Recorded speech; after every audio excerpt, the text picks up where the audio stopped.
When I made this video last year, I made a big deal about how big CES 2024 was gonna be. Oh yes, my friends, it's gonna be a very, very big year. And then, well, most of you saw what happened shortly after that video. We covered TCL's 115-inch, Hisense's 110-inch. We saw more 98-inch models than ever before, and that was only the half of it. Kind of a big year to follow, right? I mean, after literally going big in 2024, is there room to go even bigger in 2025? And what else might we see from TVs at CES 2025? Let me tell you what I think.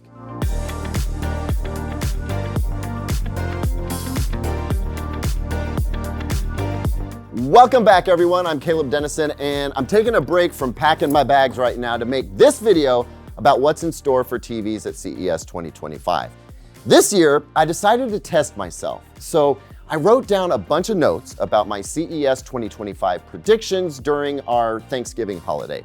And since then, every major TV manufacturer has shared with me most of the big TV announcements it has planned for this year's show, all under embargo or NDA. Fortunately for me, I can now say my predictions were pretty on point, and I can honestly say that these were my predictions before I got any kind of confirmation. But I've still got to dance around the details, so when it seems like I'm holding back, that's because I have to. I will tease you with this though. One TV brand in particular is revolutionizing a certain TV technology in a way that I never saw coming. And honestly, I don't fully understand how it works, but I'm gonna find out between now and flying to Vegas.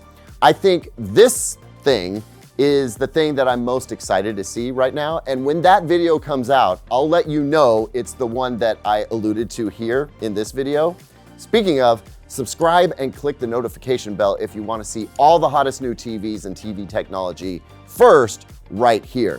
We are gonna be on it this year. The next little teaser preview bit actually isn't a preview at all. There is one TV brand which only shared one particular TV model with media ahead of CES, and that is a very strange move.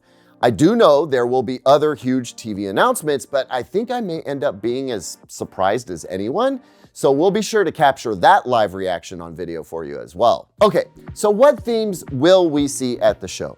Well, let's start with the most obvious one, size. Will consumer TVs get even bigger?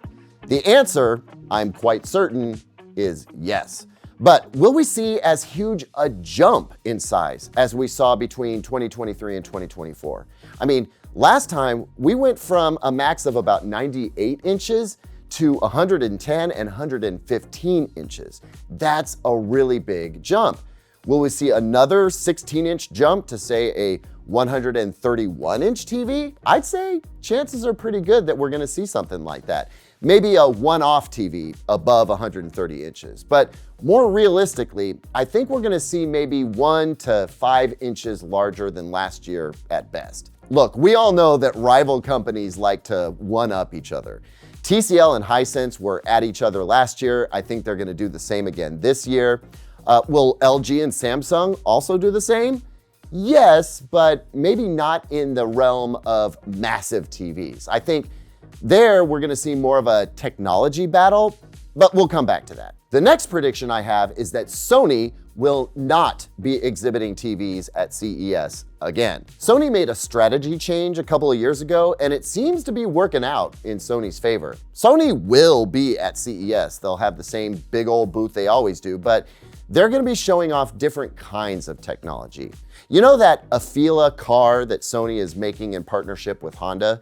Yeah, we've been hearing about that for years, but I think that it may finally be something that you can buy in 2025. Sony will also have some very cool stuff around spatial reality, I think, and possibly some of the sports partnerships it's forged, where Sony's professional gear is being used to bring next level awesomeness to sports broadcasts. That looks actually really cool. Next, Panasonic. Now, Panasonic never stopped exhibiting at CES. It's just that all the TVs we would see as we walked by its booth weren't available here in the United States.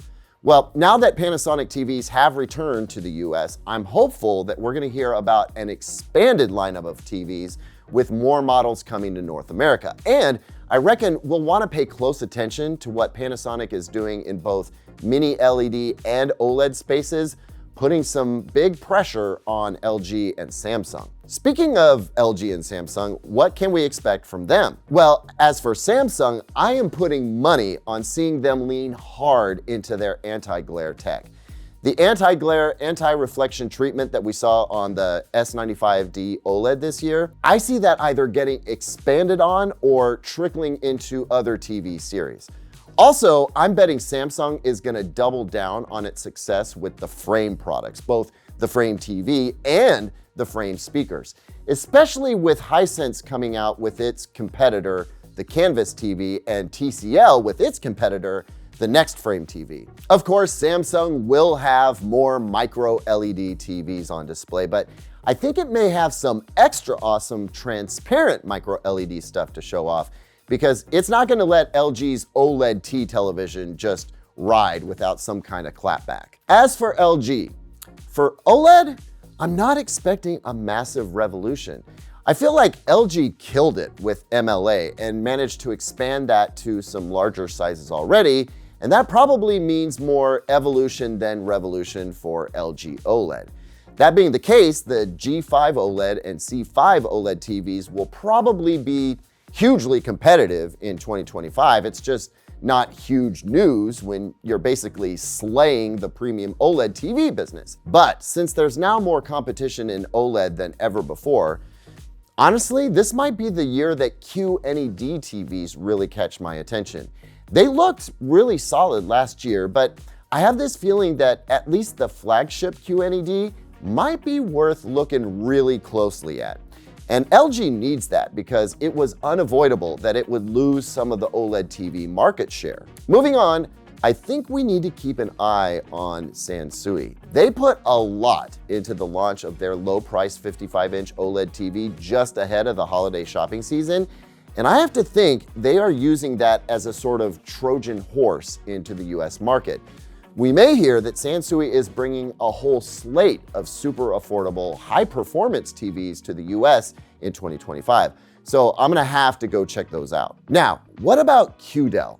Well, I'm gonna have to leave you hanging on that one. I'm really sorry, but I will update you from the show, I promise. As for micro LED, well, I already made a pretty extensive video all about that, so check that one out if you like. So those are my predictions, at least as much of it as I can share with you now. There are some other things that I predicted and now I know about, but I can't even talk about them because if I do, it's like I'm breaking the embargo, and I just don't want to risk that kind of stuff. But the coolest thing about CES for me is the stuff that I haven't predicted, the stuff that I can't anticipate.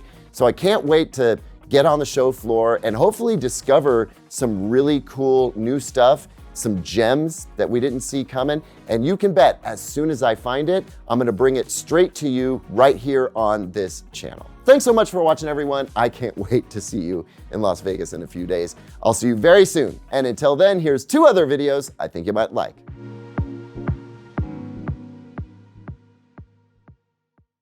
From Art Pepper to Wu-Tang.